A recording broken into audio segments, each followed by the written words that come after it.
Olá, eu sou o Fabiano Pereira e essa é mais uma edição do programa Global Talks TV USP, uma parceria da TV USP Piracicaba com o portal, o projeto Política Externa em Números, Pólen, que é conduzido pelo professor Pedro Feliu, coordenado pelo professor Pedro, que é docente e pesquisador do Instituto de Relações Internacionais da USP em São Paulo. E nós começamos essa temporada 2026 em alta temperatura, muita coisa acontecendo a nível internacional, e eu quero começar a temporada conversando sobre a recente assinatura do acordo comercial entre Mercosul e a União Europeia, um acordo esperado há mais de 2 décadas, trabalhado, discutido e entre tantas indas e vindas, finalmente assinado. Mas quais são as implicações disso para o Brasil? Quais são as implicações para a indústria, para o comércio, para a agricultura? Quais são as implicações para o prato do brasileiro? Para conversar comigo sobre esse assunto, eu tenho o privilégio de receber mais uma vez aqui o nosso parceiro, o professor Pedro Feliu. Professor Pedro, obrigado por aceitar o nosso convite para continuar nessa parceria e feliz 2026. Olá, Fabiano, é um prazer conversar com você e feliz 2026, que temos muitos assuntos pela frente hoje. Perfeito. Professor, o que, na opinião do senhor, foi o grande divisor de águas para que finalmente, depois de mais de 2 décadas, de intensos debates, indas e vindas, esse acordo comercial entre Mercosul e União Europeia finalmente saísse do papel? Eu acho que o primeiro aspecto, Fabiano, é o aspecto doméstico em ambos os blocos. No caso do Mercosul, quem sempre resistiu muito a esse acordo foi a indústria. No caso brasileiro, a Confederação Nacional das Indústrias é a grande representante do setor. E no meio de 2013, 15, o setor muda de opinião e passa a defender que o Brasil, via Mercosul, acesse grandes mercados. E a jeito de acessar grandes mercados, depois que o OMC congela em 2013, é via acordos bilaterais ou acordos entre blocos. Então, no âmbito do Mercosul, esse é o primeiro aspecto que destravou. Do lado europeu, o setor agropecuário era o mais resistente.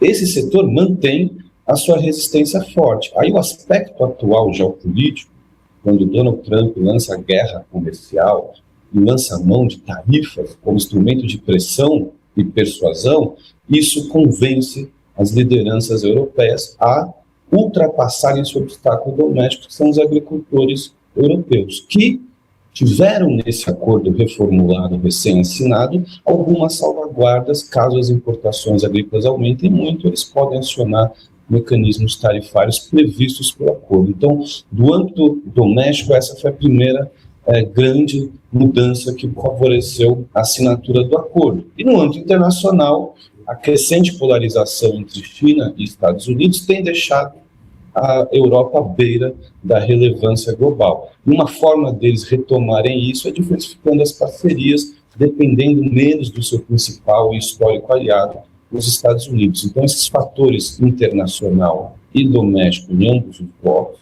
eles favoreceram muito a assinatura longeva, um acordo que ficou muito tempo travado em negociações da indústria do lado de cá e da agricultura do lado de lá.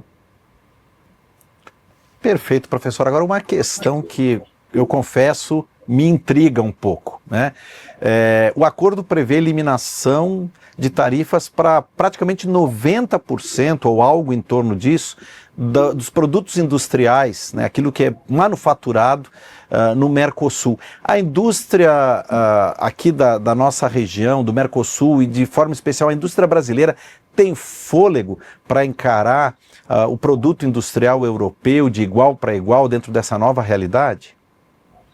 Olha, sem dúvida, alguns setores vão sofrer. Mas, por exemplo, um bastante sensível, que sempre foi muito resistente a esse tipo de acordo, é o setor automobilístico, que tem alta relevância tanto no Brasil quanto na Argentina. Inclusive, os parques industriais de Brasil e Argentina já são integrados. É o primeiro grande exemplo de integração industrial dentro do Mercosul. Esse setor, embora tenha uma perspectiva de perder um pouco de mercado doméstico, eles vão ter 15 anos para se adaptar a uma redução gradual das tarifas. Então, tem um tempo ali para eles ganharem competitividade, e hoje as cadeias globais de valor também podem reduzir alguns custos produtivos aqui dentro, principalmente na questão de maquinário. Então, o Brasil vai poder importar um maquinário mais barato que pode reduzir um pouco o custo de produção e aumentar a competitividade do setor. Embora eu ache pouco provável que o setor vá conseguir dar esse salto de produtividade, e é possível que perca, ele diminua o parque industrial automobilístico, mas outros setores da indústria, principalmente a indústria de alimentos, a indústria química, pode também se beneficiar. Então, nem todos os setores industriais serão prejudicados. E alguns mais sensíveis, como o automobilístico, vão ter um tempo para se adaptar. E é uma perspectiva de ou se insere no mercado global ou padece, né? É uma indústria que há muito tempo está protegida, depende muito do governo e não alavancou. Então, há uma percepção não só da sociedade, do governo, mas do próprio setor, da necessidade de dinamizar a competitividade. E você importar maquinário mais barato, serviços também, muito importante para a produtividade do país, pode ter algum ganho. Mas, sem dúvida, a perspectiva em vários setores industriais é de perda um pouco do mercado com essa abertura. Agora, professor, na sua opinião, esse acordo, de alguma forma, ele reduz ou minimiza um pouco a nossa dependência econômica da China? Isso gera algum rebalanceamento diplomático e comercial a nível internacional para o Brasil? Eu acho que, sem dúvida, tem um elevado potencial de reduzir, principalmente a venda de commodities agrícolas, que acho que é o setor que mais vai beneficiar o Mercosul em relação ao acordo com a União Europeia. Ao fim e ao cabo, os países do Mercosul são globalmente competitivos nesse setor. Por isso, os agricultores europeus estão muito preocupados com a ratificação desse acordo. Então, do ponto de vista do maior produto competitivo desses países, a China, que hoje é o grande comprador, vai ter uma diluição mais forte com a União Europeia. Isso vai diminuir, sim, a dependência da compra dos produtos chineses. Agora, do ponto de vista geopolítico, das relações do Brasil no BRICS, ou do Brasil com a China, não acredito que vai ter nenhum problema. A China tende a sua política externa a não interferir, a não, digamos assim, fazer pressão sobre questões soberanas dos países. Até então não fez. Então não acredito que haja, do ponto de vista geopolítico com a China, nenhum problema. A grande questão vai ser sempre os Estados Unidos, que agora vieram com uma política externa mais agressiva, né, retomando aquele início do século XIX, em que os Estados Unidos garantiam a segurança e independência da América contra a Europa. Agora eles voltaram com essa retórica, mas agora anti-China. Aí eu acho que a questão geopolítica é mais sensível, mas é um acordo com aliados norte-americanos, né? Então, muito difícil também que os Estados Unidos possa ou tenha muito interesse em criar algum problema geopolítico em relação a isso. Perfeito. Agora, eu tenho visto diversas opiniões, né? Elas são divergentes, são múltiplas, e principalmente setores onde a pequena e média empresa ela é mais presente, mais atuante. O discurso ele tem variado muito, do sentido de extinção, né? Alguns mais alarmistas falaram, bom, é o fim da pequena e média empresa, é o fim da pequena e média indústria. Por outro lado, já tenho ouvido também discursos um pouco mais animadores, mais positivos, falando que esse novo acordo pode trazer para pequenas e médias empresas acesso a tecnologias que até então, por causa do custo e da dificuldade de acesso, de importação e assim por diante, eram fatores proibitivos que, inclusive, acabavam limitando o crescimento desses empreendimentos. Tem algo previsto? Como é que o senhor vê essa questão para o pequeno e médio empreendedor brasileiro frente a essa nova realidade? Olha, o que é possível vislumbrar atualmente, e o governo federal, com a liderança do vice-presidente do Geraldo Alckmin, que saiu do Ministério da Indústria, Desenvolvimento e Comércio, mas até então continuou esse trabalho, a Apex, que é a agência de promoção das exportações brasileiras, ela tem programas específicos para as pequenas e médias empresas, sempre no intuito de ajudá-las a exportar. Então, há não só benefícios tributários, como também a oferta de serviços, né? Questão técnica de como você consegue exportar. Isso é uma questão importante, porque você não pode entrar num acordo desse sem competitividade, sem estar bem preparado. E o acordo prevê uma redução tarifária gradual, que eu acho que permite ao Brasil, com programas desse tipo, talvez minimizar os impactos dessa abertura comercial. Agora, alguns setores tendem sim a ter muita dificuldade de sobrevivência. Essa é um pouco a ideia do livre comércio. Você deixa de produzir internamente o que o outro produz melhor lá, compra mais barato, reduz custo e aumenta a sua produtividade, principalmente em produtos que você tem aí sim competitividade. Então, é esperado, sim, alguma redução em alguns setores, mas a perspectiva é que o balanço final, e aí o IPEA lançou um estudo importante em 2024, é que o saldo é positivo. Entre perdas e ganhos, a gente teria um acréscimo em 15 anos de 0,5% do PIB, que é bastante significativo. A projeção é de déficit comercial com o Brasil a longo prazo.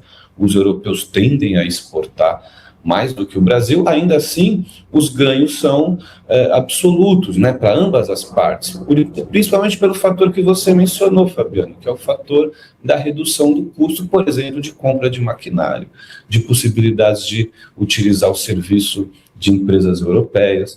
Isso também pode ajudar o Brasil a ser mais competitivo, que é o grande desafio brasileiro, é se lançar ao comércio global. O Brasil tem um PIB grande e uma participação pequena relativa ao seu PIB no comércio internacional, que é fruto de décadas de um sistema econômico mais fechado, de substituição de importação. E esse modelo econômico já erudiu há muito tempo, e o Brasil demorou para entrar nos grandes acordos comerciais desde a falência da Organização Mundial do Comércio. Então, o Brasil entra um pouco tardiamente, mas já com seus setores industriais já desgastados, né? Já precisando, vislumbrando a necessidade de entrar nas cadeias globais de valor. Então não precisa produzir tudo aqui, mas precisa achar um nicho de competitividade no setor industrial para que o Brasil possa, aí sim, ter uma parcela do seu PIB ainda relacionado à indústria, né? Já que o Brasil vive uma desindustrialização há algum tempo já.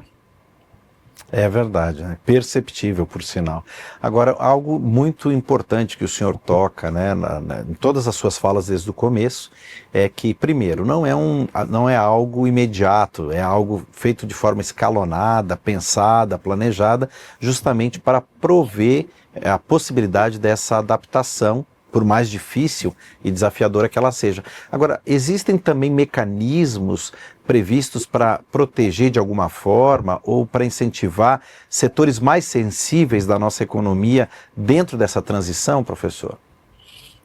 Existem, mas os principais, no caso industrial, para o Brasil, para a Argentina, para o Uruguai, Bolívia e Paraguai, é a questão da tarifa ir reduzindo paulatinamente. Salvaguardas de possibilitar retomada de tarifas, no caso do Mercosul, são pouquíssimos setores, né?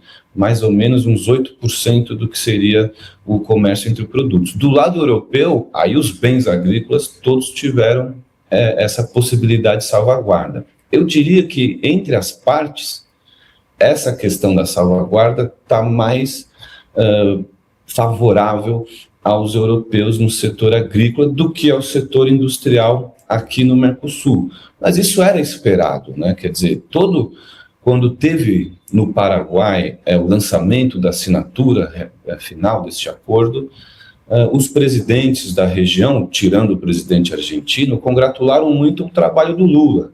E o trabalho do Lula nesse ano e meio, 2 anos, que se passaram negociando o acordo, foi justamente achar uma saída para os europeus. Então, tinha aí, digamos assim, uma perspectiva de que o lado do Mercosul teria que ceder um pouco para vislumbrar o acordo, e eu acho que, nesse sentido, os europeus estão mais salvaguardados em relação ao que se combinou no acordo final, mesmo porque ele vai passar pelo Parlamento Europeu, e o Parlamento Europeu ainda pode dificultar um pouco, mas essa diferença estabelecida, e o Lula foi um negociador central nessa questão, eu acho que pode aí sim dar aos europeus alguma certa tranquilidade, né, nesse jogo um pouco assimétrico, né, no final das contas, o Mercosul, num dado momento, quis mais o acordo do que a União Europeia. Então, a União Europeia teve que receber, digamos assim, essa salvaguarda no setor agrícola. Perfeito. O Global Talks TV USP, onde eu converso hoje com o professor Pedro Feliu sobre a assinatura do acordo comercial entre Mercosul e a União Europeia, vai para um rápido intervalo, mas já volta. Não saia daí.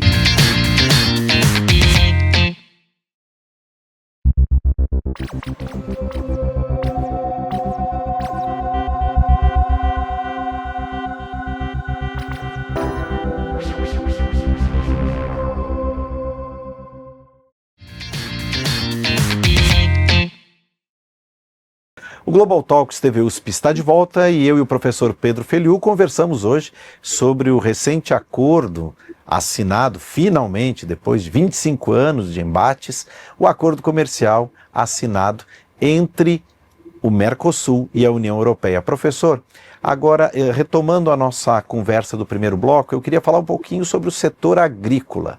Existem algumas delimitações, algumas exigências ligadas à questão ambiental muito rígidas, né? Inclusive citadas, nominadas, ali listadas no Acordo de Paris. Eu queria saber se o fato ou a possibilidade de o Brasil de alguma forma não atender essas exigências pode prejudicar a assinatura desse acordo de livre comércio e de que forma isso poderia acontecer, como é que o setor agrícola brasileiro tem reagido a essas exigências?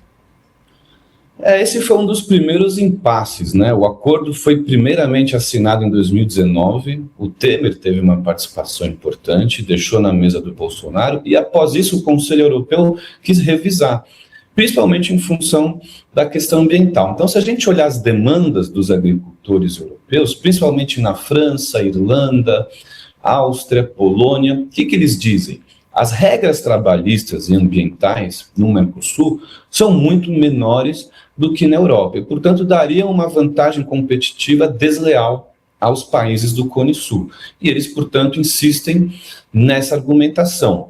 Desse ponto de vista, o acordo absorve essa demanda e, portanto, há a possibilidade de, frente ao desrespeito de algumas regras ambientais, há a necessidade de normalizar entre ambos os blocos algumas regras, por exemplo, de uso de defensivos agrícolas ou pesticidas, do tipo de vigilância e regra sanitária europeia que vai ter que ser compatibilizado aqui no Mercosul. Mas esse é um setor que está muito acostumado a fazer isso, eles são especialistas nisso. Então, por exemplo, quando o Brasil vende carne para o Oriente Médio, ele precisa se adequar às regras sanitárias, inclusive algumas religiosas da região.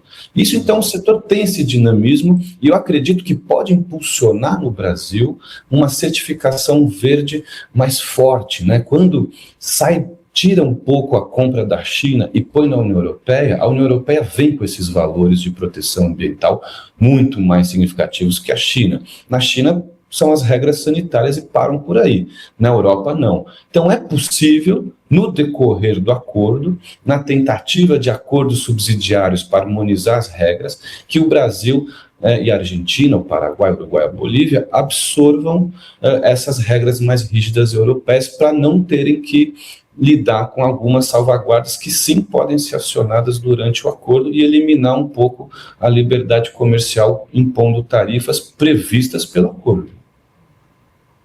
Perfeito. Agora, professor, esse acordo, ele, digamos assim, beneficia de igual forma todos os membros do Mercosul ou, na sua opinião, ele acaba evidenciando a simetria que existe, por exemplo, usando só o núcleo original, Brasil, Argentina, Uruguai, Paraguai, a gente sabe que o Mercosul hoje ele é expandido, né, tem participação de outros países, mas na sua leitura, todo mundo sai igualmente beneficiado ou essas diferenças do ponto de vista de economia, de desenvolvimento, acabarão sendo evidenciadas a partir desse acordo? Porque são realidades bastante distintas, né? Tem toda a razão, e nesse caso a simetria entre Brasil, Argentina e os outros membros menores do Mercosul, na verdade, o que o acordo pode prejudicar, que é o setor industrial, ele é muito mais bem estabelecido e forte no Brasil e na Argentina. Então, Uruguai e Paraguai, principalmente, a Bolívia também, mas eles têm um potencial de benefício esse acordo muito maior, porque o custo é muito baixo. Então, o principal produto de exportação, tanto do Paraguai quanto do Uruguai, hoje é soja. Às vezes pode ser carne, varia um pouco, mas basicamente são commodities agrícolas, né? É um pequeno setor industrial nesses países. Então, por exemplo, o Paraguai tem uma indústria nascente, as chamadas maquiladoras na fronteira com o Brasil, mas muito dependente do mercado brasileiro, né? É possível que esse acordo possa beneficiar um ou outro setor industrial paraguaio, mas fundamentalmente esses países vão se beneficiar muito, porque eles não têm indústria, vão poder comprar mais barato e vão ter mais acesso ao principal produto de exportação que eles têm. O custo fica mais no Brasil e na Argentina para absorver do setor industrial essa liberalização comercial que vai diminuir a produção industrial em alguns setores, mas pode aumentar em outros. Então, nessa balança, a perspectiva é que o saldo seja positivo para ambos os blocos. Agora, quão consolidado é esse acordo, né? E quão sólido ele é, professor? E quão suscetível ele estaria a mudanças de política interna, por exemplo? Nós temos no Brasil, né, citando o nosso caso, nós temos eleições esse ano. De que forma uma possível mudança, digamos assim, no governo central, no governo federal, poderia afetar esse acordo, colocar tudo a perder, retroceder, ou esse não é um risco que corremos, é um acordo bem consolidado, é uma política de Estado e não mais de governo? Como é que o senhor avalia isso? Eu acredito que já é muito mais do âmbito do Estado do que do governo, porque perpassa distintos governos, todos mantiveram algum interesse pela assinatura do acordo, a resistência da indústria caiu e, portanto, a dificuldade de encontrar atores muito contrários com força para fazer reverter esse acordo. E a gente tem que lembrar o seguinte: esse acordo ainda vai precisar ser ratificado nos parlamentos nacionais do Mercosul. Só que em todos esses países, os legisladores não vão poder mexer nos artigos. Ou eles aceitam o acordo integral ou rejeitam. Então a possibilidade de ter mudanças, indas e vindas, nos parlamentos do Mercosul é baixa. O vice-presidente Geraldo Alckmin, por exemplo, estima que já no meio deste ano a Câmara dos Deputados tenha decidido, estaria mais ou menos encaminhada para o Senado entre setembro e outubro, e antes do final deste ano de 2026, na expectativa do vice-presidente da República, o Parlamento brasileiro já teria aprovado integralmente. E uma vez aprovado, depois para denunciar o acordo também é difícil. E você, inclusive, tem depois as instâncias revisoras, no nosso caso, o Poder Judiciário, nos outros países também. Então, é muito difícil, uma vez assinado, valendo a regra, você retroceder rápido. É possível, é. A gente viu o acordo do NAFTA, que o Trump reviu no primeiro e agora no segundo mandato. Que é possível, é. Mas baixa a possibilidade. Acho que aí o custo fica muito alto. E não tem mais interesse muito forte contrário dentro do Mercosul, que poderia mobilizar eleitorado, partidos políticos, mídia. Você não percebe, digamos assim, uma força opositora nesses países. A grande tensão aí fica com os agricultores europeus. Esses são, digamos assim, a lombada principal, que pode ter algum efeito agora no Parlamento Europeu. Então, uma perspectiva que 150 legisladores e legisladoras europeias fizeram foi pedir que a Corte, a Justiça da União Europeia, revisasse, fizesse um parecer sobre a constitucionalidade, a legalidade desse acordo. Isso, sem dúvida, retardaria o processo de ratificação. Mas já há uma movimentação de votar contra essa moção e acelerar um pouco também no Parlamento Europeu a aprovação. Então, eu diria que se há alguma questão ainda a ser superada, é no Parlamento Europeu. Mas vale lembrar que todo o esforço de ambas as partes, com o presidente Lula tendo uma liderança importante, foi de cortar o acordo em duas partes: a comercial e os aspectos que vão para além da questão comercial. Na parte comercial, a União Europeia tem competência total, então só precisa do Conselho Europeu, são os ministros, chefes de Estado que já assinaram um acordo, e depois o Parlamento Europeu. Não precisa passar em cada parlamento nacional. Se precisasse a parte comercial, aí a chance de não dar certo era enorme. Então, por isso eles cortaram em dois. A segunda parte do acordo, essa sim, sem grande previsibilidade de ser ratificada, mas a primeira e mais focada só em comércio, eu acho que essa vai ser ratificada, vai entrar em vigor, ainda vai demorar uns 10 anos para virar um livre comércio efetivo, mas sem dúvida eu vejo baixas possibilidades de retrocesso nesse quesito. Perfeito. Professor, para a gente encerrar, olhando para os próximos 5 anos, o senhor vislumbra um Brasil com hábitos de produção e de consumo mais europeus? Olha, é possível que em alguns setores isso tenha um impacto interessante, né? Fique mais barato alguns alimentos europeus, mas eu acho que o impacto maior que as cidadãs e os cidadãos brasileiros vai ser indireto, vai ser na diminuição do custo de produção de algumas cadeias, né? Então, quando você importa, por exemplo, um maquinário mais barato, pode acessar serviços europeus talvez mais eficientes, vai ter um impacto indireto maior no consumidor. Mas, sem dúvida, na prateleira dos supermercados vai ter um impacto visível, que é mais percebido diretamente. Mas eu diria que o maior impacto vai ser indireto, né? Principalmente na possibilidade de redução dos custos de produção no Brasil, e aí pode ter um impacto em diminuir os preços desses produtos, né? Então, acho que no curto prazo vai ser bastante indireto e depois vai começar a aumentar, eu diria, a gama, né? A possibilidade de acesso mais barato a esses produtos europeus em prateleiras de supermercado, por exemplo. Perfeito. Professor Pedro, mais uma vez, obrigado pela parceria e por estar conosco aqui no Global Talks TV USP. Eu que agradeço, Fabiano, é um prazer sempre. Eu conversei mais uma vez com o professor Pedro Feliu, que é docente e pesquisador do Instituto de Relações Internacionais da USP, a Universidade de São Paulo, coordenador do programa, do projeto Pólen, Política Externa em Números. Acesse o portal, conheça um pouco mais a fundo, um pouco mais detalhadamente como é que se dá a política externa brasileira, como os recursos são investidos. Isso vai te ajudar a compreender um pouco melhor a posição do Brasil no mundo atualmente. Eu agradeço mais uma vez a sua companhia também, lembrando que tudo aquilo que produzimos é feito para você. Por isso suas dúvidas, críticas, sugestões e comentários são sempre muito bem-vindos. Use os nossos perfis nas redes sociais para entrar em contato conosco. Nós nos encontramos na próxima edição. Um grande abraço e até lá. Tchau!